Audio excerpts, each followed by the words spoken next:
Brought to you by V-Guard, co-powered by Sensodyne and Vimal. పలుకులలో కేసరి.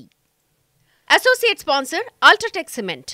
కేసీఆర్ హరీష్ రావు నుంచి సిద్దిపేటకు విముక్తి కల్పిస్తానన్నారు సీఎం రేవంత్. 15 ఆగస్టులోగా రుణమాఫీ చేస్తానని రాజీనామా లేఖను హరీష్ రావు సిద్ధంగా పెట్టుకోవాలని అన్నారు. రిజర్వేషన్స్ తొలగించడానికి బీజేపీ కుట్ర జరుగుతోందని కమెంట్ చేశారు ఆయన. సీఎం రేవంత్ వ్యాఖ్యలకు మాజీ మంత్రి హరీష్ రావు కౌంటర్ ఇచ్చారు. ఆ డైలాగ్ వార్ ఇప్పుడు చూద్దాం. పోతా పోతా అల్లుని పీన్గలని తినేటోని తీసుకొచ్చి మీకు పెట్టిపోయిండు.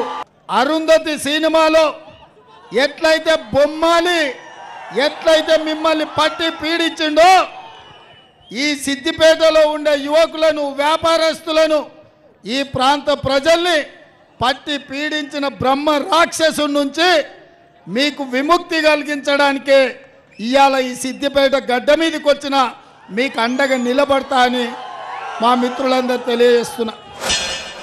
ఇవాళ రేవంత్ రెడ్డి ముఖ్యమంత్రి అయిందంటే కూడా అది సిద్దిపేట పుణ్యమే. సిద్దిపేట లేకుంటే తెలంగాణ ఉద్యమం లేదు, తెలంగాణ ఉద్యమమే లేకపోతే ఇవాళ తెలంగాణ రాష్ట్రమే లేదు.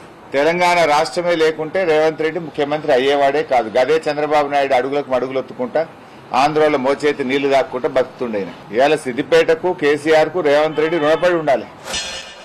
15 ఆగస్టు నాడు తెలంగాణ రైతాంగానికి రుణాల నుంచి విముక్తి కలిగి బ్యాంకుల నుంచి స్వతంత్రం రాబోతుంది. అవునా? కాసుకో హరీష్ రావు, కాసుకో. 15 ఆగస్టు వరకే నీ ఆటలు నీ పప్పులు సిద్దిపేట గడ్డ మీద. మళ్ళా వస్తా సిద్దిపేటకు కొత్త ఎమ్మెల్యేను గెలిపిస్తా, నువ్వు రాసుకో. రేవంత్ రెడ్డి వ్యాఖ్యలను స్వాగతిస్తున్నా, ఆహ్వానిస్తున్నా. I repeat my stand. 100 రోజుల్లో బాండ్ పేపర్ల మీద రాసిచ్చి 6 గ్యారంటీలు అమలు చేస్తామని చెప్పిన 6 గ్యారంటీలు అమలు చేయండి. 2 లక్షల రుణమాఫీ చేయండి. నేనే నీకు శాల్వ కప్తా, నేనే నిన్ను స్వాగతిస్తా. సిద్దిపేటకు నా రాజీనామా ఆమోదించుకుంటా.